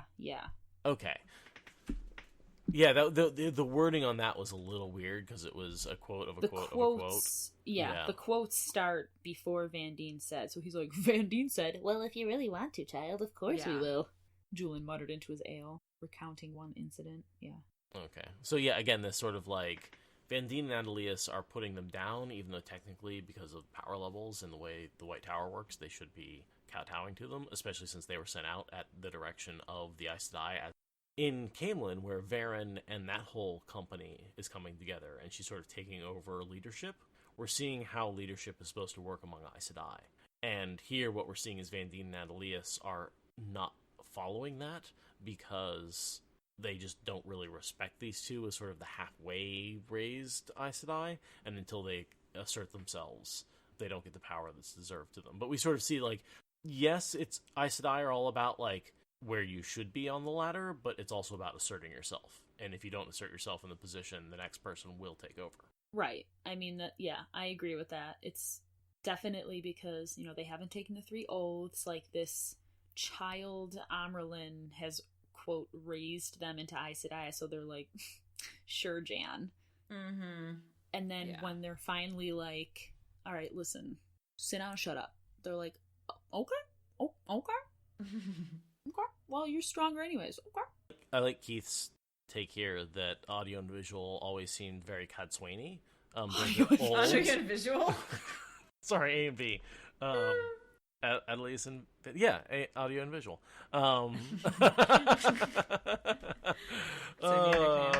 Okay, new nickname. We had lettuce for for Ramonda. Now we can have the audio and visual for these two. So A and V always seem very Katswani. They're old and fuck your rules, right? Like they're at this point where they're like, yeah, we're gonna do what you want unless you like seriously pull us back into line. We are pretty. They know how to self-confident. bend the rules Exactly to get what they want. They also know how to kind of ignore the rules when they get in the way. Exactly. They know how to do what they want to do and always stay within rules, technically. But then Elayne asserts actual dominance, and then they actually fall in line. Yeah. Christian, your question is Marana. The answer to your question is Marana. That's who loses control of the group from Saladar and Camelin because she's indecisive. Varen undercuts her, and then she doesn't put together. And then Rand elevates her back into leadership position. I was actually watching a documentary the past couple of days about Nigeria's journey to independence. And during Nigeria trying to become independent, in this documentary that I was watching, there was a strike at a coal mine, and they didn't want to actually strike because unions bad, striking gets your family starving, etc., etc. So they did a slowdown technique, which we literally see with Elaida and her cabinet, her hall. It's the same thing. If you just take as long as possible on every single step, and in Nigeria's case, it was starting with the miners who were moving the coal ore around, they just moved as slowly as they could. And they went from, producing tons of material a day to producing cups of material a day. And they weren't technically striking. And Elaida suffers this too, and Egwene deals with it. If the hall doesn't want to move quickly, you may as well not have ordered anything to get done at all. It's the same thing at the end of the day. We call that the Mcconnell Maneuver. Oh, God. You see the meme about how turtles live to 170 years and how that's bad because McConnell is a turtle? I have not, but yes. Oh, it's so funny. I mean, only if you really hate Mitch McConnell and noir political memes, but you do. I know, so. Yeah. I mean, everyone should hate Mitch McConnell, but not everyone should be into noir. Yeah, the nihilistic millennial meme situation is definitely not everyone has. So, Matt gets drunk? Is that where we're going next? I mean, I think we've been there for a while, guys. Yeah, I like how it takes Narum and Lopum together to get him to bed. He is a hot white girl wasted mess about this. All of his illusions have been shattered. All of his illusions of safety and being free from Aes Sedai are gone. He thought he had his golden ticket, yep. And it's just a paper shield. And Vandene punched it with a pile of shit. Yeah, and do you think he got so drunk that he was up on the bar dancing? Just that drunk and no drunker. Oh no, he tries to get drunker. He's literally laying in bed being like, I'm so drunk and I'm going to regret this so much, and I would literally go drink more if I could stand. I've been there. I have been there once or twice, and I don't want to go back. It's a bad place. It's a hole. It's a deep, dark hole. It's got some people like to be inside holes. It's bad. I don't disagree with you there, Egwene. Megwene. I was like, did you just call me Egwene? Well, I left off the I'm sorry. I'll take it. Names are hard. Yeah, Matt's super hungover, and then they go look at a city that is all white, which I imagine is excellent for his hangover. That sun just needs to not be right there, please. Right? Ow, ow, ow. Perth. Is Perth all white? But this is, of course, the reason the buildings are all white is to reflect the sun, and that keeps them cool during the hottest part of the day. Oh, for sure. It makes so much sense. But it amuses me that this description is like the onion domes of like Russia. Yes. But in like Venetian environment. Jordan liked to play cultural Mad Libs. Yeah. He even said so in an interview somewhere that I read. Where he's I just love like, it. I will take the architecture from Russia and replace it with the whiteness of Egypt and put it in the middle of Los Angeles. Yeah. I love it, though. And he was like, what? Why? Okay, fine. But it kind of makes sense because, like, yeah, you want reflective stuff in hot spaces and swampy. But then, like, everything's muddy. So, like, does the Yeah. mud... Okay, so this is my question. Who keeps the mud off the side of the buildings? Or is there just a 2-foot, like, row of mud plastered all around the base of the buildings? There's probably a guild for that. Remember, they got the Brotherhood of Alms in the city, even? You've got to be in a union to beg. I bet that they have a union to take down the mud. Is that the Ebu Dars? There's an app for that? Yeah. There's a guild for There's that. a guild for that? Very much what I was going for. The Mud Sweepers Guild. We represent the Mud Sweepers Guild. Mud Sweepers Guild. The Mud Sweepers God. Guild. That's so bad. I gotta go. I don't have anything until Nynaeve gets caught channeling at Matt.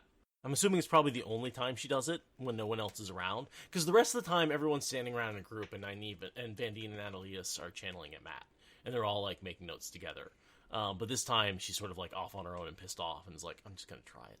And Yeah, that's but she's the angry and decides to look at it, and that Right. manifests as channeling. And I bet that's the only time she ever does it, is the one time she gets caught, is the only time she ever channels at him. The rest of the time, it's Vandine and Annalise. I agree. Are we sure that it was her channeling? Like, maybe Nynaeve was just staring him down like she's been doing, but so he assumed it was her. I think at this point, there's nobody else around. I think it's just the two of them. Oh. I guess Is this like when they're on horseback and like Yeah. the guy walking the ox was like, oh god, she's gonna kill my ox with that face. I honestly think that she didn't mean to channel at it, but she's still that, like, on the edge with her block, that, like, she's angry and thinking about it, and so before you know it, she's channeling at it, and she doesn't even really think of it as channeling because she's, still blocked. But, I think it's written confusingly to think that it looks like she's glaring at the farmer, but it's not. She's glaring at Matt, and the farmer sees that from the side and, like, runs away. Because she's glaring so Right. hard at Matt. Yeah. Yeah. It definitely Yeah. just says like the farmer thinks she's looking at him and he's like, oh shit, So, here's my question about Elayne studying the Terangrial. Obviously, you can't study it when it's attached to somebody, because the flows disappear. Do the flows still disappear when it's perhaps laying on the table and not touching somebody? Or is it inactive at that point? Yes. Yeah, I would say yes I too. believe because we see that later. That might be how she studies it, is like taking it off, maybe deactivates it somehow.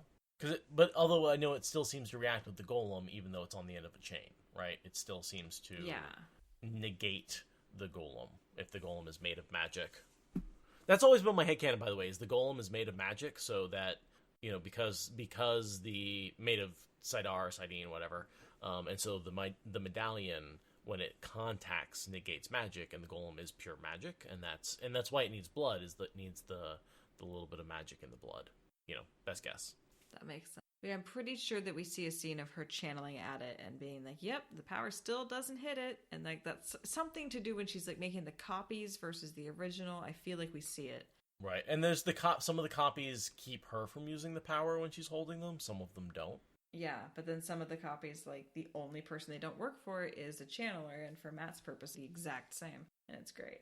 Oh yeah, I got a lot of speculation about the golem. Made of true power, has to destroy to maintain the true power form. The whole host of speculation about what a golem is when we get him popping up more.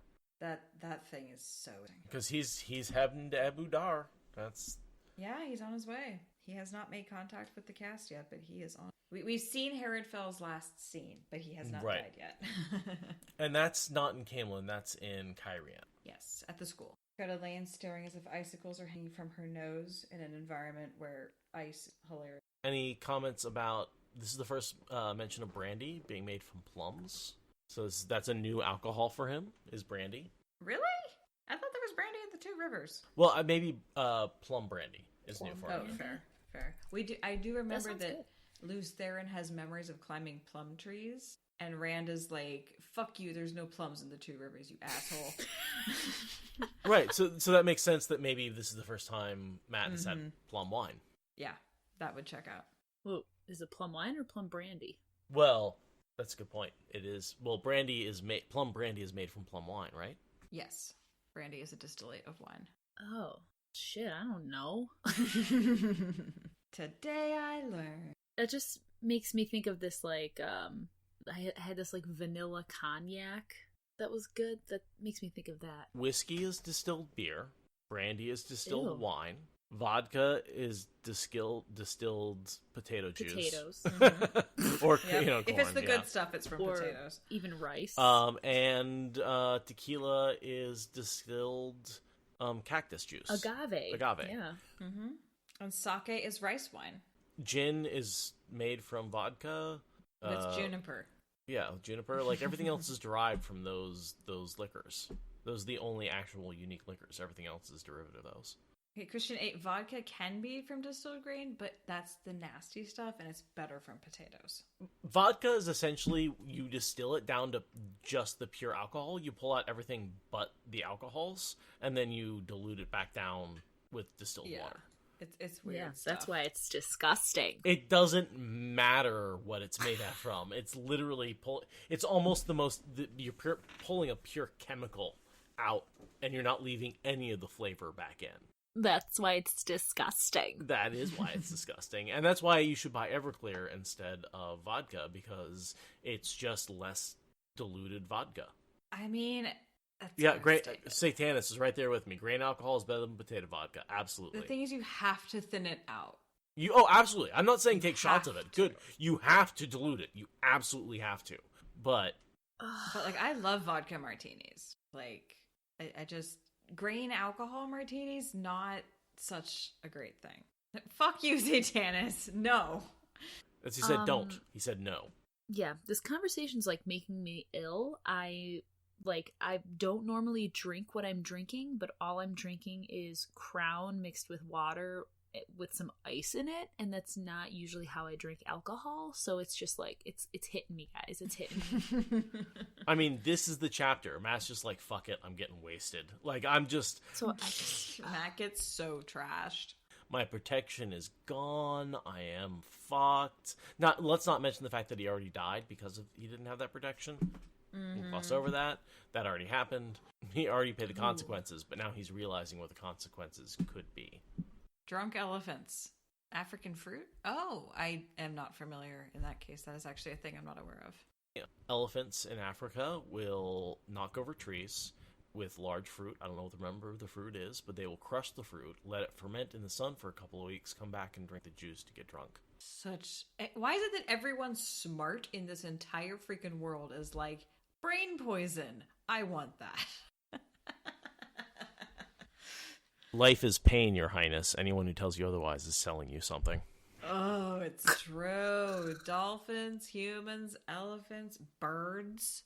I've seen multiple birds deliberately get drunk. The more evolved beings on this earth are trying to devolve themselves. Intelligence is a burden, okay? That's the moral of the story. Why do I have this frontal cortex? No! Fuck, man. I should have never jumped out of that ocean. I should have never grew legs. Shit, man. Yeah. God damn it. Worst decision ever. I should have never developed feelings. Yeah. Existentialism is great. Yeah. Kill your empathy with drugs. That is the way. I mean, we could go back to only having 100,000 of us, and we could be hunter-gatherers again. I mean, we'd be a lot happier even if we died by the age of 40. I mean, I could gather. like, there'd only be 100,000 of us. So, the 7.6 billion of us that you have to kill off are going to have a problem with that. That's what the alien invasion is for. That's what zombies are for. Hello. We just Get need with a the murderous picture. existential threat. I was just going to say, like, I've heard every episode of this podcast up until, well, what was released today, and I don't remember anything so crazy as this one. Maybe it's just because I'm, like, a part of it pre-editing, but, like, what the fuck are we talking about? That's certainly part of it, but yes, we have gone quite a bit into the deep end on this one. But I've been enjoying the fuck out of it, and I appreciate that you two have come along on this journey. Necessary therapy. Therapy or the rapey? Nice callback. Nice callback. This podcast was never about getting the wheel of time. It was just about hanging out with my friends and having fun. And sometimes that means processing the fact that we live in a very absurd world. What did you do, like, for the first episode when you didn't have friends? Sorry, I thought that was, like, so funny, but I guess you gotta know your audience. It got better with time. So I called up Patrick and bribed him with alcohol to talk to me about Wheel of Time. That's what I did. If you want to know the truth. And then you were like, "Oh, just so you know, I recorded this whole conversation." He was like, "What the fuck?" That's kind of how it went. It was. I mean, I got his permission beforehand, but like barely. Oh, and look where you are now. And I just want to laugh at how Elayne totally scolds Matt for getting hungover, and Matt thinks it's because she's prim and proper and doesn't approve of drinking, but we know that it's because she has been there once and just needs to project all the judgment as a result. Oh, absolutely. Projecting judgment from that one glass of wine she had. That pretty boy just kept refilling all those times. Yeah. Mm-hmm. But she only had that one glass. Out. Yeah. Can we, like, go back to Elayne as Alexis Rose, and, like, when Elayne was getting drunk with that boy? That was definitely, like, Alexis Rose. Oh my god. Like, totally. oh my god, like, this wine is so good. Where is it from? Can I have more? Yes! This is oh so my god, brilliant. You're so cute, though. Nynaeve, what is the problem? Tom is like my dad. It's okay. Tom, you're just so cute. You're like my dad. I just love your mustache. I can see it so clearly. Nynaeve, it's okay. He, like, really is like my dad, though. It's okay. It's fine. Every episode. Oh, why'd you Elayne put my head in a water? Oh my god, I'm gonna throw up. You're going to drown me. Nynaeve, you have to ask before you just dunk someone. Like, my hair's all wet now. Can't just do that, Nynaeve. So this is risky, but I'm going to bring us to the fact that dice are tumbling in Matt's head in what I think might be the first fully functional, no doubt about it, dice in Matt's head scene. Is this the first one? I mean, we've had a lot of debates about other ones, but, like, there's been, like, oh, he feels the dice rolling, or, like, he's feeling lucky, or something like that. But this is, like... It's matured. This is, like, the dice are in his head, this is a sensation he's felt before, and we really get a description of what they are for the first time. Yeah. He knows what it means. He knows what it means. Now it's a signal to him, rather than just like, what the fuck? I feel weird. He knew that sensation well. Sometimes he felt it when his luck was running strong in gambling. It was always there when a battle was in the offing. And it seemed to come when there was a vital decision to make. A sort where the wrong choice might well get his throat cut. I agree. I think it's finally all come together for him. He knows what that means. Taviran. Mechanically. Yeah. Taviran plus practice. He's now getting a little practiced at being Taviran. Rand has had some practice using it to, like, manipulate people and, like, force them to do what he wants.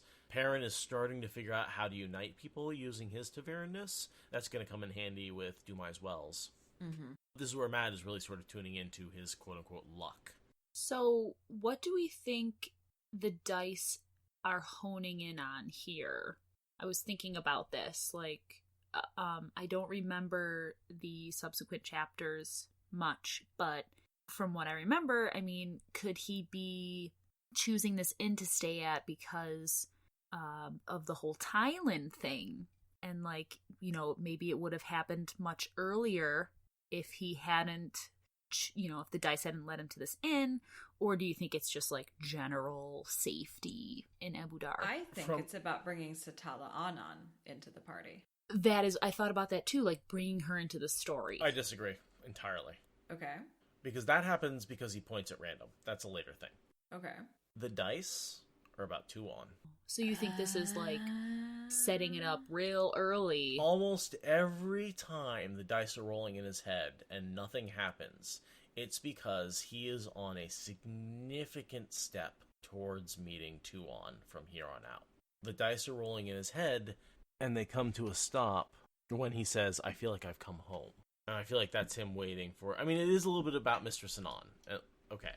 Because he has a set of dice stop when he meets 2-1 that's not this set.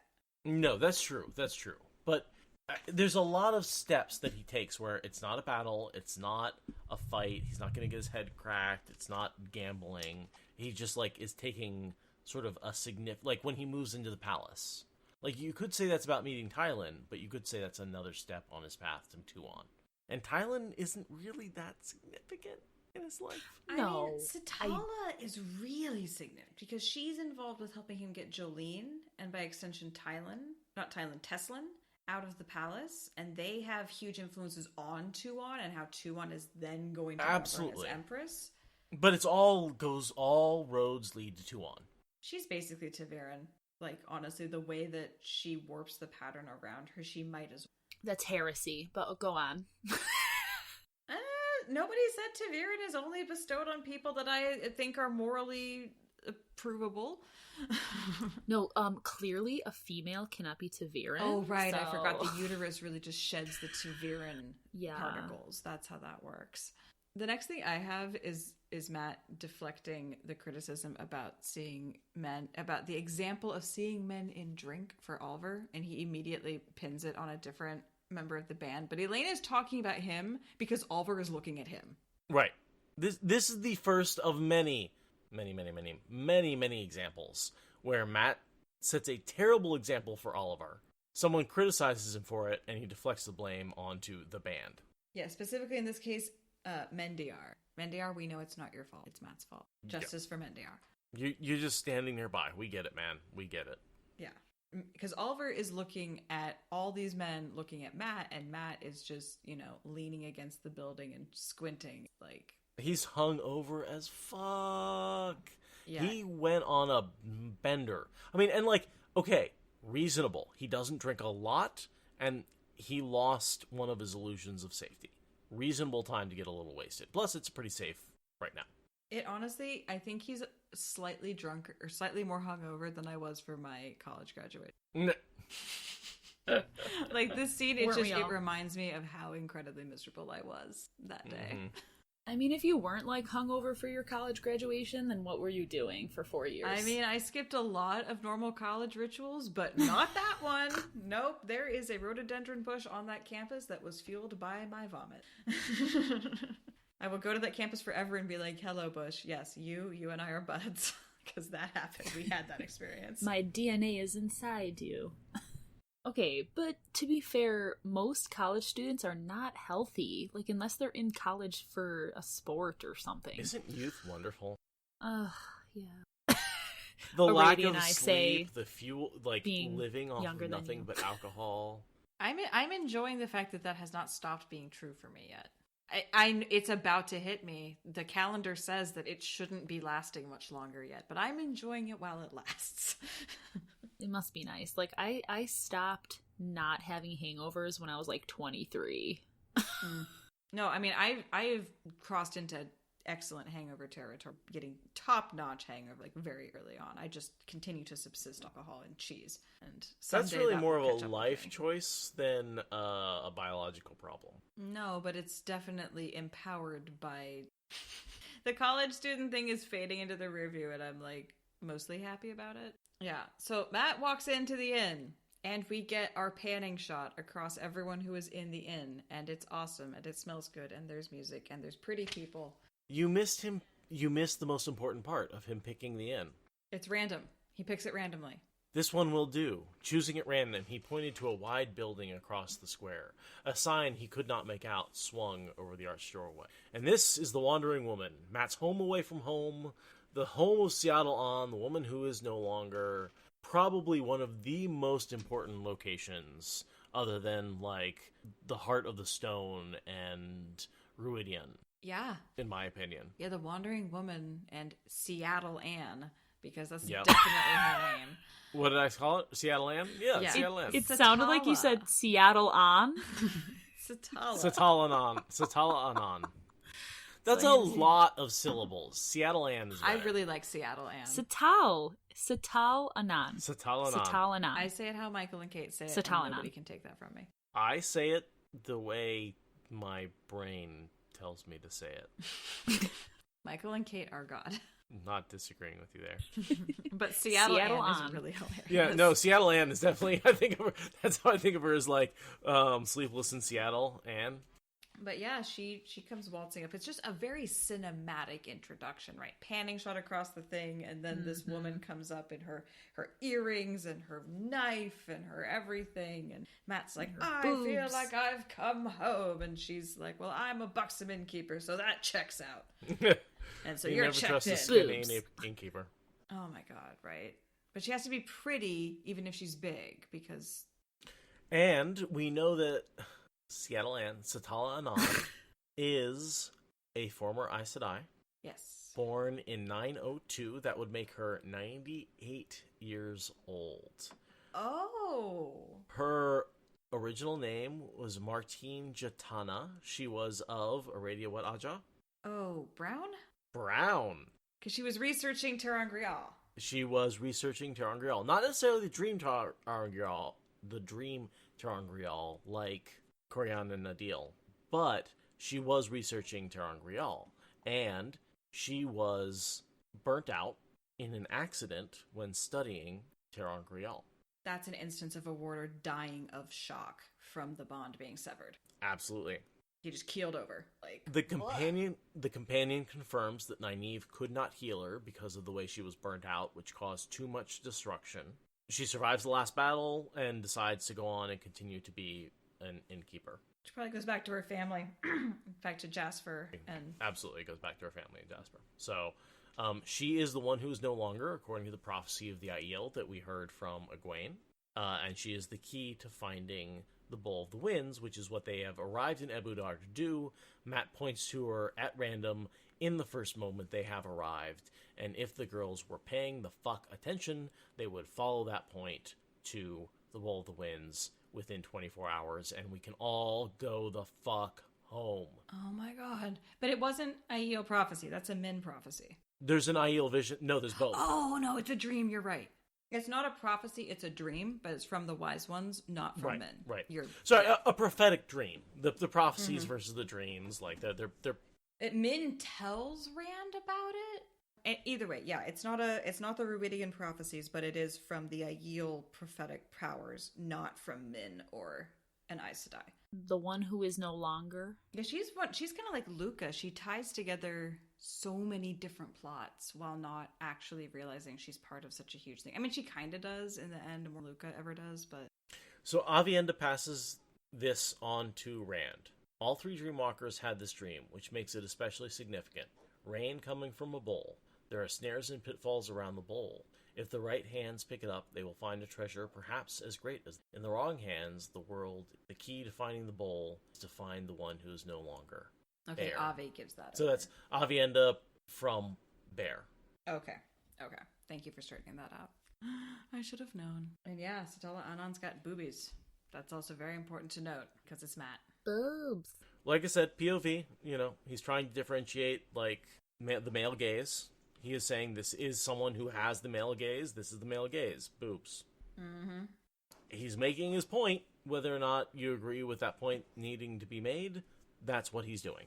And it really makes sense with her sweeping up for her very first entrance on stage. I mean, she's got how many children and runs an inn. Like, she's got boobs, and she uses them because that is her position in society. And Jordan has never been shy of using height to represent power, girth to represent friendliness. Like, he has no problem ugliness to represent evil. Like, he does put the physical and mental traits, he links them in his characters in a way that, you know, you can't deny that it's stereotyping but it also sort of gives you this visual of your characters. Like, I kind of know how evil they're going to be at first look. Except for Oliver. Well, yeah, but Oliver's ugly.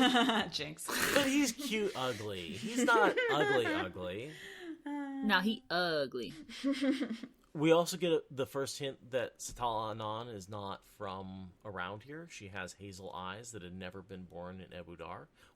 So Ebu Dar are all dark eyes? Yes. Black eyes? They're very Mediterranean Greek, kind of. So they have like black or really dark brown, and she has this light hazel, almost green eyes that are clearly from the Borderlands, because that's where she's from. She's a Borderlander. Yeah, I was about to ask, where was Martina from? The Borderlands? Borderlands, yep. Okay, cool. Yeah, so she's very far afield. Don't get more specific than that, but she's about as far as she can get from her homeland.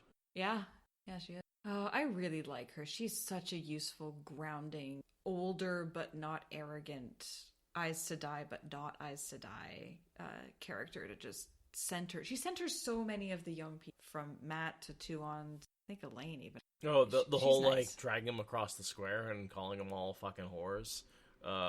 With Nynaeve and Elayne, like... Okay, that part's a little bit more spicy. It's a little spicy. I was thinking more about after she leaves Ebu Dar, like her whole helping get the Aes Sedai and the kin out and going with Matt after Ebu Dar. Within Ebu Dar, she's very Aes Sedai. But I really like her as a character. She's a really fun quaternary character. She's really far down the tier, but I really like her. She's a fun maternal character to Matt, in my opinion. Like, she becomes a surrogate Matt mother figure because his mother's been gone for so long, and he hasn't. You know, if anything, that's kind of what Matt needs. That's what the whole band needs, honestly. I mean, Yeah. Oliver has no feminine energy, right? Aside from, like, our maids, right? The actual innkeeper is way more grounded for him. Yeah, she's awesome. I'm really glad that we've reached her part of this. I can't wait for Codswain. And I know that's a really, really, really horrible thing for a lot of people to hear, but, like, I really like Codswain.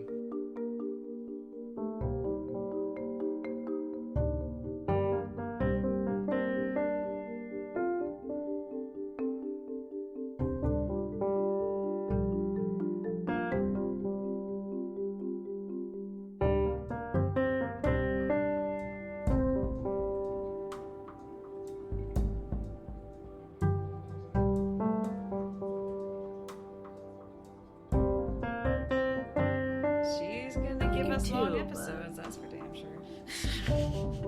Wait, I just realized Super Skylake was like, we had to make our own quadratic formula songs. Imagine the teacher being like, I got nothing for you, you can make up your own song to remember. Honestly, that sounds really like the school I would have gone to if they had been in high school rather than me having to get shuffled off into public school. Oh man. Well, not in middle school, obviously. We didn't do the quadratic formula in middle school, but that sounds like a very Remember when the teachers were like, yeah, but you won't always have a calculator on you. And now we literally do. We have Google and like an actual calculator on our phone. The sweet summer children. Yeah, I would like to revise that as a math teacher.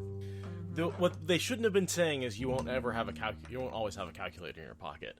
But that even if you always have a calculator in your pocket, if you don't know how to do the math, it's not going to help you. If you don't understand what you're doing with the math. Right. That's a much more compelling argument. Yeah, that's true. Sometimes I even have to question myself, like if I'm trying to figure out like a discount, I'm like, I multiply it by, well, actually percentages I usually don't have a problem with, but there are other situations with percentages or fractions where I'm like, do I multiply it or divide it? And then I just try both ways until I know it's the right answer. I'm like, I divide it and I'm like, that's not right. Honestly, doing chemistry really taught me how to like see what I'm doing. Like, for some reason, chemistry was what made all that other math shit just kind of like fall into place. Applied math is so important. Exactly.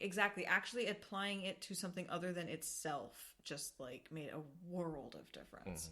Yeah, that's why math class itself was like, okay, here are, like, the formulas and how you plug stuff into them, but it's like, what do we need this for? So that's why I liked physics, because you actually got to apply it and be like, oh my god, well, now I know how fast the moon is moving. Like, right. Yeah, as a teacher, former teacher, I was just, you're presented with students who only know a certain amount, and so you often have to just, like, okay, I would love to get more fun with this, and I do the best I can, you know. Now, actually, Seth, that was kind of a lead-in to this chapter, because we have Matt, who is in charge of a young boy. Yeah, who's barely more than a young child himself. This is true. And he sets very many bad examples and doesn't see how he's doing that. And has no idea that he's actually, I wouldn't say abusing his power, but failing to live up to the expectations of his age and the people around him. He's not taking his responsibilities seriously, and that has consequences, I would say. It's not that he's abusing his power, it's that he has power and is not being real about the fact that he has it, and he can't put it down. So he just shape up or accept our censure, basically. Yeah, I guess, like, him not knowing how to be in charge of people isn't really an excuse either, because he absorbed all of that historical knowledge. He's still coming to terms with it, right? I feel like shortly in the timeline, he does sort of accept that part of himself, accept that power and that control, but he's still really seeing if he can shrug it off at this point.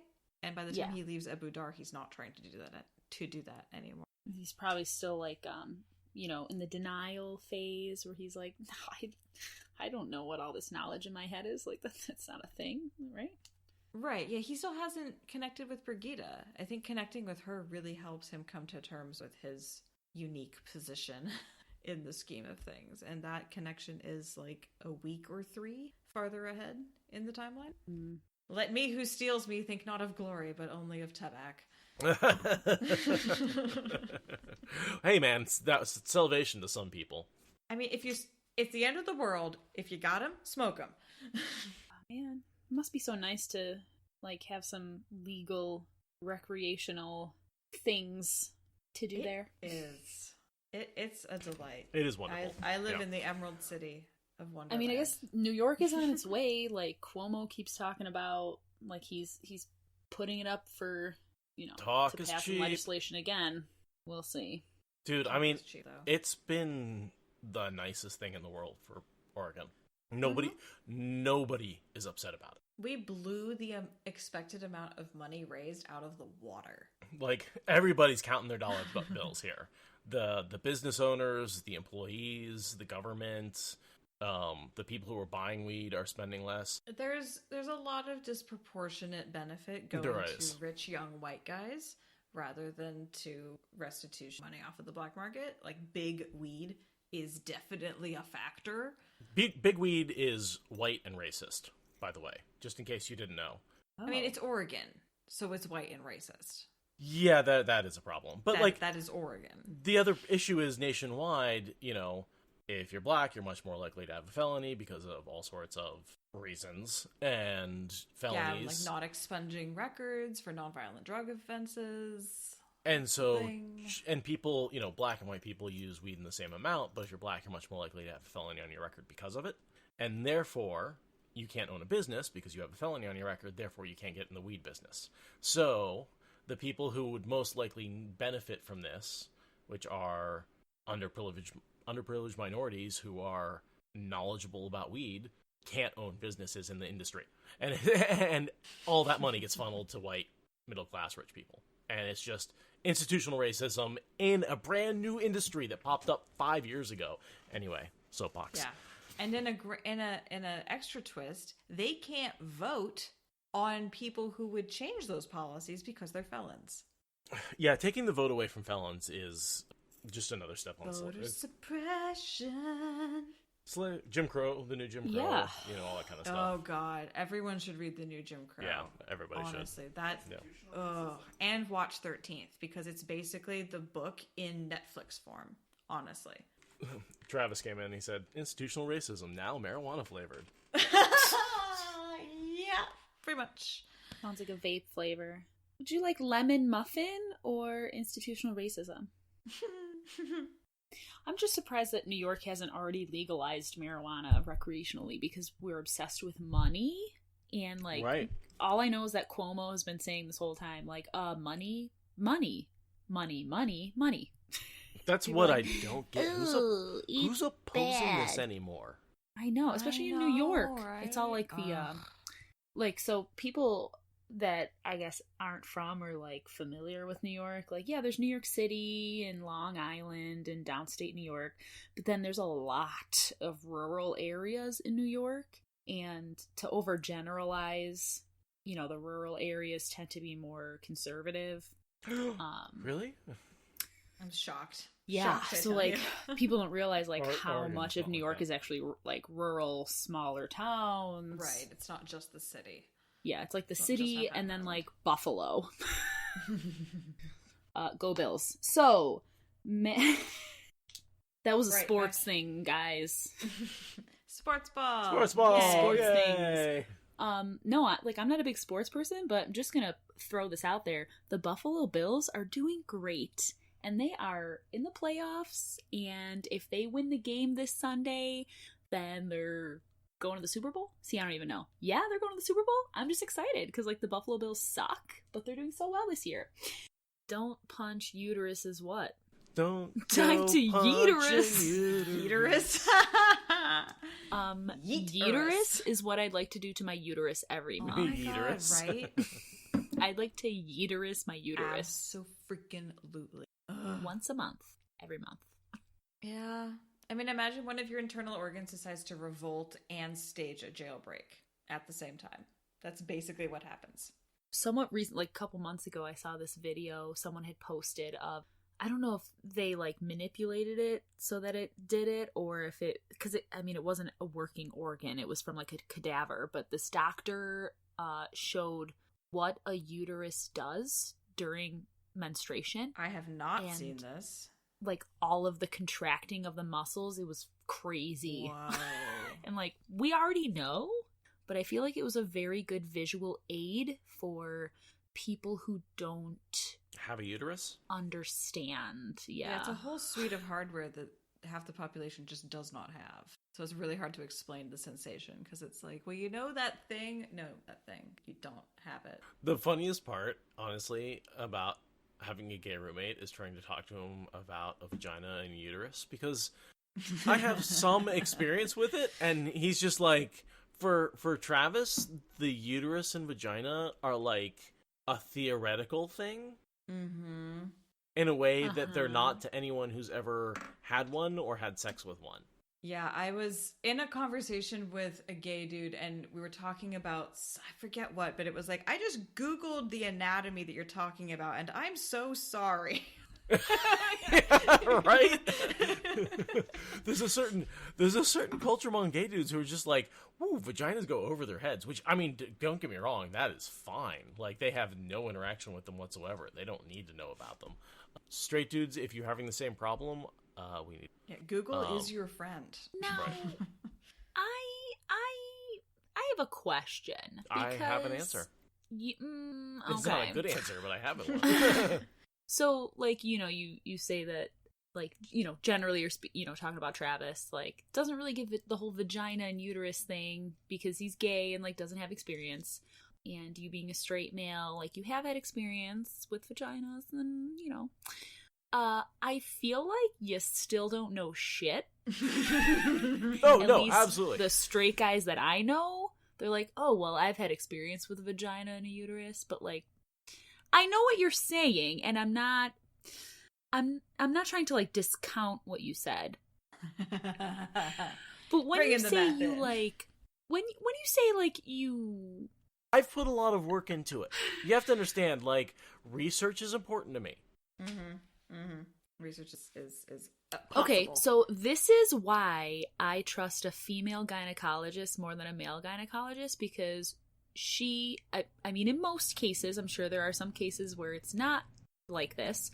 A female gynecologist has personal experience. They felt these things. They have the same body parts, whereas a male gynecologist learned everything from a textbook. I would not go to a male gynecologist.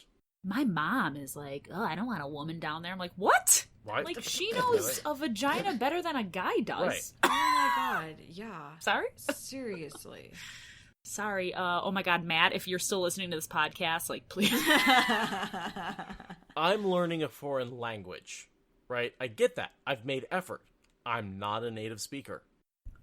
Oh, that's a good analogy. And You know? we I like that. need people who are not native speakers to at least be making an effort. That is a very vital thing. Some people would say learning the tongue, but to each their own. I would absolutely was going there, but thank you for stealing that joke from me. But no, I think that's very important for people to make an effort. Yes. Yes. And I know, and I'm not blaming you. I don't expect men to, be empathetic I do. towards a vagina. Do your damn research. But, like, it would be nice. All we hear about is, like, ugh, do you know how bad it hurts when you hit us in the balls? Like, okay, do you know what it feels like for a baby to come out of your vagina? I didn't think so.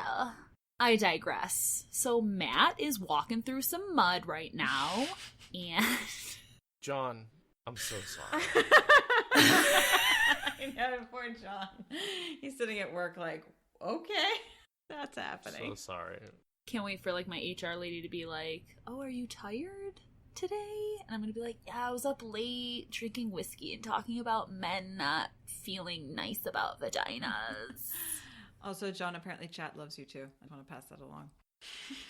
Also, I'm sure all of this that we're, like, this tangent we're going on right now, if it even makes it into the episode, will be, like, No. after the It last will song. not. So I can almost guarantee hopefully not many people will be listening anyways. that John has to suffer through it initially. Okay, we are gonna finish this. I swear to God. Okay. So Long odds on a trailer dropping during the Super Bowl for the TV show? oh, no way. I mean, like, it is Amazon, but no way. Because people don't, like, they'll be like, what the fuck is this? What is this shit? I feel like the Super Bowl is reserved for trailers for, like, Marvel movies. Sorry, I know a lot of people like those. I'm just, salty. I'm with you on that. I don't care. But if Amazon's gonna stick their millions, I mean, because they don't have a lot of money, guys. If Amazon's gonna, like, stick a lot of money into commercials during the Super Bowl, it's probably gonna be for shows that still are, like, a big thing. I did say Like, long odds. it doesn't. Yeah. It doesn't make sense to me to pitch a brand new show during the Super Bowl, because I feel like people would be like, I don't know what this is, and walk away. However, if it was for, like, the Lord of the Rings, like if it was the Lord of the Rings show trailer, that makes more sense. Everyone knows what Lord of the Rings is. Even though they're trying to get, like, more of an audience, I don't think so. So anyways, yeah, Avienda didn't want to ride that horse. Am I right? True. It's so true. I don't know. Listen, I would Is love that- a trailer for the Super Bowl.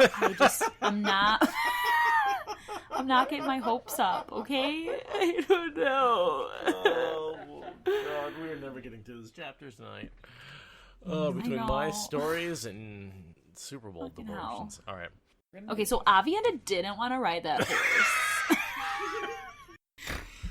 Also, I just finished Schitt's Creek. Like, I binged the whole show for the first time, so I might be channeling a lot of Alexis. I apologize. I'm like halfway through. I'm like in the middle of season 3 right now. Oh, it's great. I love I it would just, so like, much. watch it in the background sometimes. Yeah, anyways. I love it So, much. yeah, like, Avienda doesn't like riding horses, so people are like, why is she gonna walk the whole way there?